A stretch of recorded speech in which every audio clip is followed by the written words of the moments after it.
Hola, bienvenidos a Esquina Literaria. Estoy leyendo este libro de Andrés Oppenheimer, Cuentos Chinos.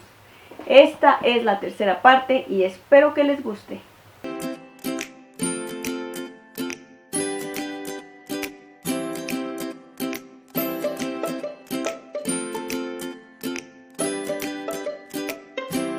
Brasil, Venezuela y México. Brasil, el coloso del sur. Cuento chino. Brasil es el país del futuro y siempre lo será. Chiste tradicional sobre el destino de Brasil.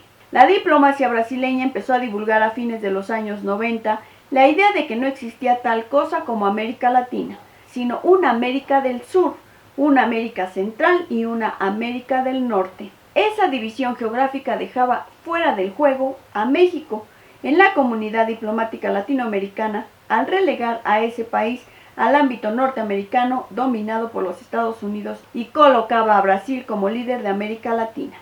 Las tres metas de Brasil. Con la llegada de Lula al poder, Brasil elevó un peldaño más a sus ambiciones de liderazgo regional. Su estrategia tenía tres etapas. Primero, crear la Unión Sudamericana, cosa que se materializó con un acto solemne en Cusco, Perú, el 9 de diciembre de 2004. Segundo, asegurar el ingreso de Brasil en el Consejo de Seguridad de las Naciones Unidas en 2005 o 2006. Y tercero, lograr la firma del ALCA desde una posición de fuerza como una potencia mundial emergente y miembro del Consejo de Seguridad de la ONU en 2006 o 2007. ¿Se consolidará Brasil como una potencia mundial sudamericana o sus sueños de grandeza se desplomarán por sus escándalos de corrupción, divisiones internas y la desconfianza de sus vecinos? Brasil sigue siendo el país latinoamericano con la mayor disparidad entre ricos y pobres y con uno de los más altos niveles de burocracia y corrupción en la región. No pocos han vaticinado una explosión social, tarde o temprano, de las masas marginadas. Venezuela, el proyecto narcisista-lenista. Cuento chino. Venezuela está creciendo socialmente, moralmente, incluso espiritualmente. Hugo Chávez, presidente de la República Bolivariana de Venezuela, en el acto de clausura de la macro rueda de negocios Venezuela-Estados Unidos, Caracas, viernes 1 de julio de 2005. En 2004 viajé a Venezuela para ver la revolución bolivariana con mis propios ojos. Para mi sorpresa, me encontré con un Beirut de los años 80, una ciudad dividida geográfica y políticamente en dos mitades, donde los habitantes de una parte rara vez se aventuraban a entrar a la otra. Había una Caracas del Este y una Caracas del Oeste. Tuve contacto con Teodoro Petkov, dirigente político venezolano. En su pequeña oficina, tarde en la noche, le comenté sobre mi sorpresa de ver que las calles de Caracas seguían con sus viejos nombres, como si no hubiera pasado nada en el país. La única revolución que ha tenido lugar en Venezuela está en la cabeza de Chávez. Además de aprobar una reforma a la ley de tierras que nunca se llegó a aplicar, no ha hecho nada revolucionario. Chávez no había logrado crear un aparato partidario o militar para controlar la población. Otros analistas con los que hablé me dieron una visión diametralmente opuesta. El motivo por el que Chávez no había cambiado los nombres de las calles era porque su revolución era un proceso paulatino, rigurosamente planeado y asesorado de cerca por Castro.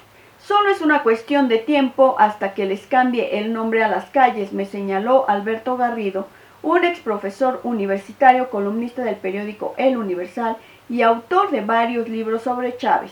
Chávez no ha creado un nuevo Estado, sino que ha estado cooptando gradualmente el Estado inexistente. Ya ha tomado el control del Congreso, la Suprema Corte, el Consejo Electoral, etc. Chávez, las elecciones de 1998. El día de la elección arrasó en las urnas. Ganó con el 56% de los votos, contra 40% de su principal rival, Enrique Salas Romer. Ya entonces el país estaba dividido en dos mitades y se polarizaría cada vez más en los 4 años siguientes. En la medida en que Chávez arremetía contra los partidos de oposición, los medios, la Iglesia Católica, la oligarquía y cualquier otro grupo que osara criticar a su gobierno. Los críticos aumentaban a diario porque la desastrosa gestión de Chávez había logrado un milagro económico en reversa. A pesar de un nuevo boom que había hecho subir los precios del petróleo de $9 por barril en 2004, el presidente venezolano había logrado empobrecer al país como poco antes. Más de 7,000 fábricas habían cerrado sus puertas desde el inicio de su gestión. La fuga de capitales había sobrepasado los 36,000 millones de dólares.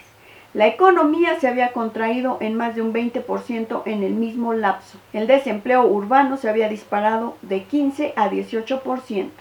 Lo que más contribuyó a la victoria de Chávez fueron los petrodólares.